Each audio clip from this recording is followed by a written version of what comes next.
Je vais revenir sur les sommes trigonométriques suivantes. Donc on a Cn qui est la somme de k égale 0 à n de cosinus kx, et puis Sn égale somme de k égale 0 à n de sinus kx. Donc la question c'est de calculer Cn et Sn de manière explicite à l'aide d'une formule sans passer par les nombres complexes. Donc dans une précédente vidéo, je mettrai le lien, eh bien on avait trouvé, j'avais présenté une méthode à base d'un télescopage et qui donnait donc des formules explicites. Donc dans ce qui suit, je vais présenter une deuxième méthode. Alors, quel est le principe de cette méthode? En fait, c'est de trouver deux relations entre Cn et Sn.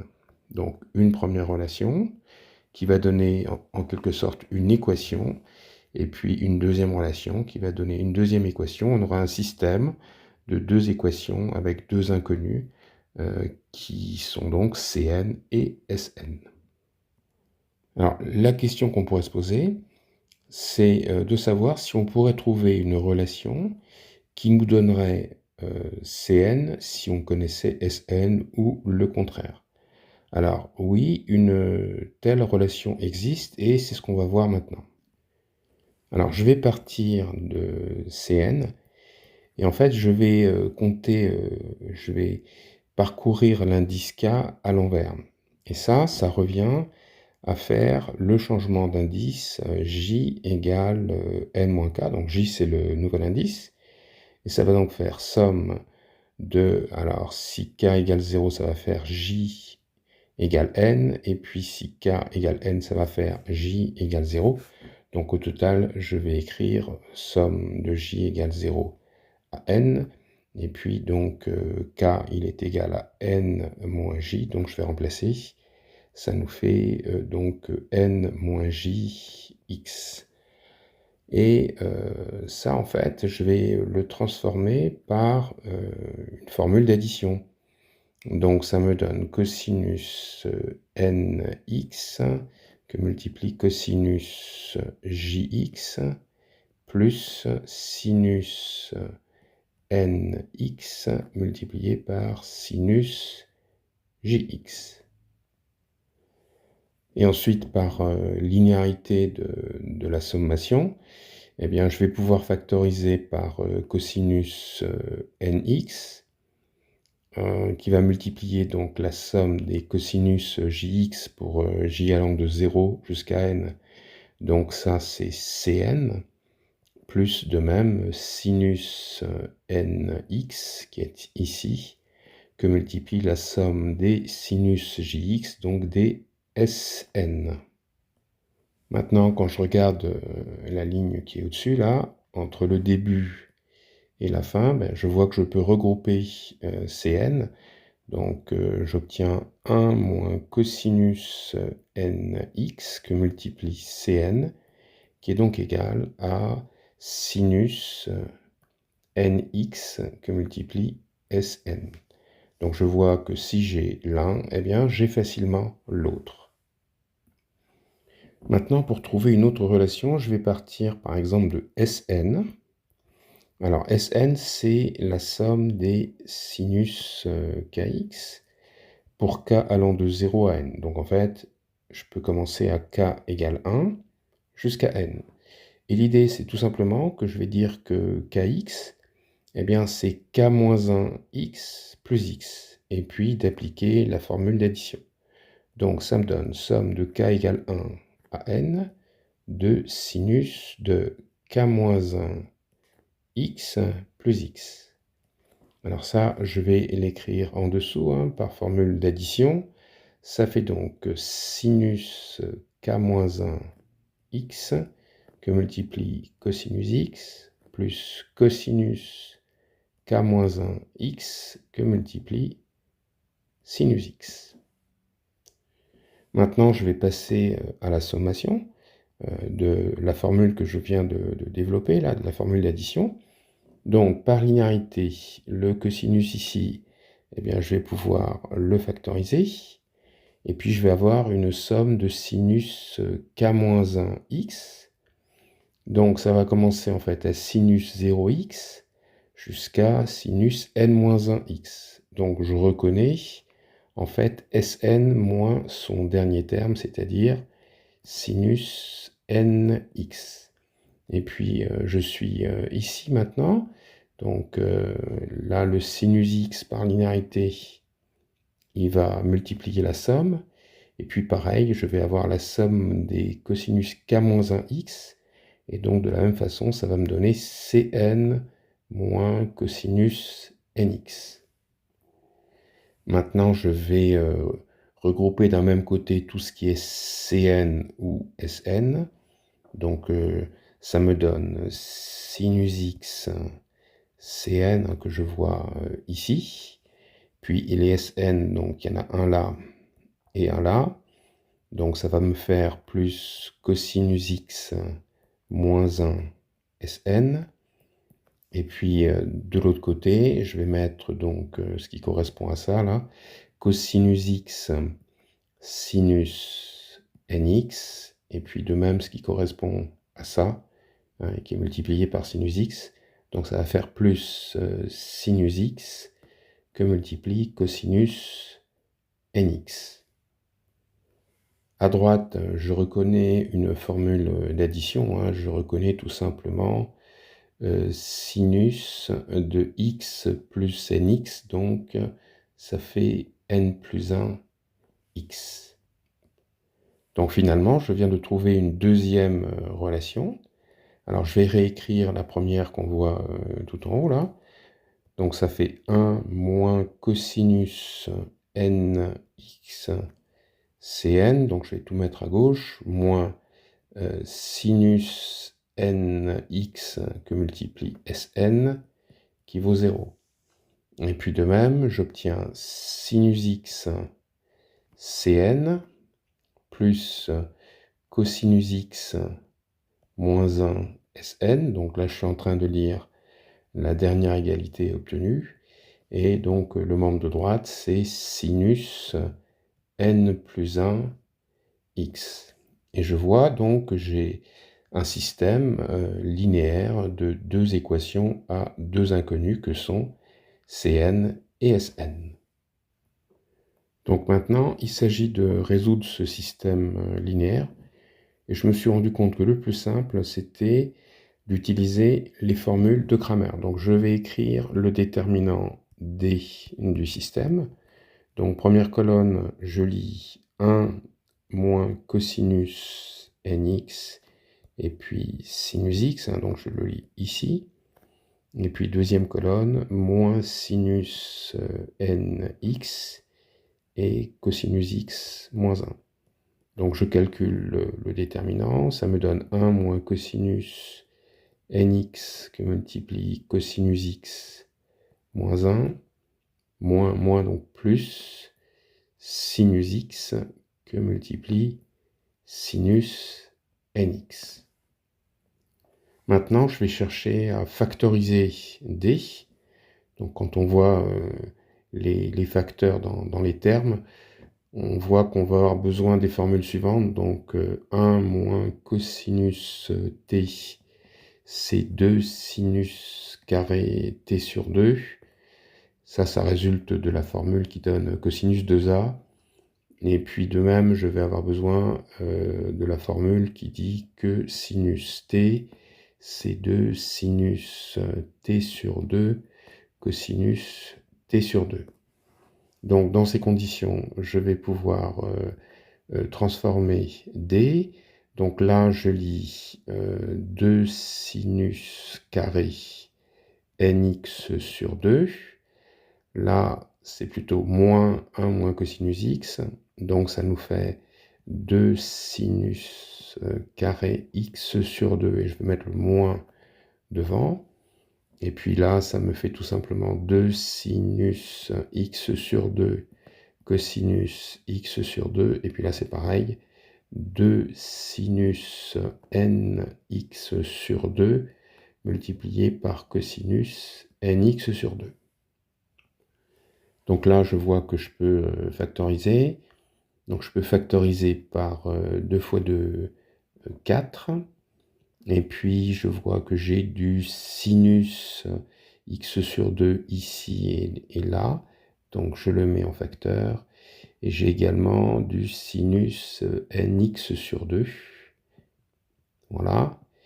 Et je vais commencer par le positif. Donc ça me donne quoi? Ça me donne donc cosinus x sur 2 qui est ici, à côté cosinus nx sur 2 moins sinus x sur 2 que multiplie sinus nx sur 2 qui viennent du début de l'expression. Alors dans la parenthèse, je vois qu'il y a une formule d'addition, donc je vais réécrire ce qui est au début, donc 4 sinus x sur 2, sinus nx sur 2, et puis ici je reconnais du cosinus x sur 2 plus nx sur 2, donc ça nous fait du cosinus n plus 1 x divisé par 2. Alors là j'ai réécrit le système. À droite, j'ai mis le déterminant sous forme d'un déterminant de 2. Et en dessous, j'ai écrit la valeur qu'on vient de calculer après factorisation. Donc je vais supposer que le déterminant est différent de 0. Et puis je vais calculer donc Cn dans la première colonne. Donc j'applique les formules de Cramer. Ça veut dire qu'au numérateur, je vais avoir un déterminant de 2 qui est obtenu à partir de d en remplaçant la première colonne par le second membre. Donc je vais avoir 0 sinus n plus 1x, et puis la deuxième colonne est intacte. Donc quand je fais le calcul de déterminant à cause du 0, ben, il est immédiat que ça fait sinus n plus 1x que multiplie sinus nx, et donc divisé par d. Et maintenant je vais essayer de simplifier, donc c'est les mêmes transformations que tout à l'heure. Sinus n plus 1x, je vais l'écrire 2 sinus n plus 1x sur 2 cosinus n plus 1x sur 2. Et puis de même, sinus nx, je vais l'écrire 2 sinus nx sur 2 cosinus nx sur 2. Et puis divisé par, et je vais tout simplement remplacer, ça fait 4 sinus x sur 2 sinus nx sur 2 cosinus n plus 1 x sur 2. Et c'est tout. Là, je vois que des simplifications peuvent s'opérer. Alors, les simplifications, il y a 2 et 2 au numérateur qui élimine le 4. Je vais avoir le cosinus n plus 1 x sur 2 qui va s'éliminer. Je vais avoir également le sinus nx sur 2 qui va s'éliminer. Donc au total, qu'est-ce qui me reste? Eh bien, il me reste sinus n plus 1 x sur 2 divisé par donc lui, sinus x sur 2, et multiplié par le facteur qui est ici, cosinus nx sur 2. Voilà pour Cn, et on reconnaît bien l'expression de Cn si on compare au résultat de la première vidéo ou si on compare avec la méthode classique de calcul. Donc j'ai encadré le résultat qu'on vient d'obtenir et j'ai recopié la formule qu'on avait trouvée tout au début. Et donc cette formule, elle me permet de calculer Sn connaissant Cn puisque j'en dispose dans l'encadré. Donc des relations précédentes, je déduis que Sn est égal à 1 moins cosinus nx divisé par sinus nx que multiplie Cn, donc que je vais reporter, ça fait sinus n plus 1 x sur 2 divisé par sinus x sur 2 que multiplie cosinus nx sur 2. Donc dans le but de simplifier, je vais faire le même type de modification, enfin de transformation tout à l'heure. Sinus nx, ça fait 2 sinus nx sur 2 cosinus nx sur 2. De même, ça c'est 1 moins cosinus t, donc c'est 2 sinus carré nx sur 2. Et là, je vois qu'il y a des simplifications qui s'opèrent. Donc déjà, le 2 et le 2 s'éliminent. Le sinus nx va éliminer donc le sinus nx sur 2 qui est là. Donc il n'y a plus qu'en fait un exposant 1. Et puis le cosinus nx sur 2 va s'éliminer. Donc au total, qu'est-ce qui me reste? Eh bien, il me reste, lui là, sinus n plus 1 x sur 2, toujours divisé par sinus x sur 2 qui est ici. Et puis je vois qu'il me reste juste ici un sinus nx sur 2. Voilà. Et donc, si on compare avec Cn, on reconnaît bien la forme de Sn. Hein. La différence, c'est que ici, il y a un sinus nx sur 2, et pour Cn, c'est un cosinus nx sur 2. Alors, les membres de droite là, de ce qui est encadré, eh bien, c'est valide lorsque le dénominateur ne s'annule pas, c'est-à-dire que sinus, sinus x sur 2 égale 0, si et seulement si x sur 2 est un multiple de pi, donc kpi, donc x est de la forme de kpi avec k entier. Toutefois, dans nos calculs, eh bien, on a obtenu Cn en appliquant les formules de Cramer et en divisant par d. Donc, on a aussi la condition que d doit être différent de 0. Et puis, quand on a calculé Sn, eh bien, on avait une fraction et de dénominateur qui était sinus nx, hein, qu'on voit ici. Donc, on a aussi la restriction qu'il faut que sinus nx soit différent de 0. Donc, c'est plus contraignant. Donc, comment, à partir de là, établir que ces formules sont encore valables? Alors, il y a deux possibilités pour lever les restrictions. Donc, première possibilité, en fait, il suffit de constater que les fonctions Sn et Cn, des fonctions de x, elles sont continues sur R. Et les membres de droite des expressions qu'on a trouvées, elles n'ont un problème de continuité que lorsque le dénominateur s'annule. Donc par prolongement, par continuité, eh bien, on montre que la formule est vraie pour les valeurs de x qui ne sont pas de la forme de kpi. Maintenant, on a une autre possibilité pour ne pas avoir ces problèmes de valeurs interdites. Tout à l'heure, on a obtenu cette relation-ci, et je vais rappeler comment on l'avait obtenue. On l'avait tout simplement obtenue comme ceci, à partir de somme de k égale 1 à n de sinus kx, et on avait écrit que sinus kx, c'était sinus k-1x plus x.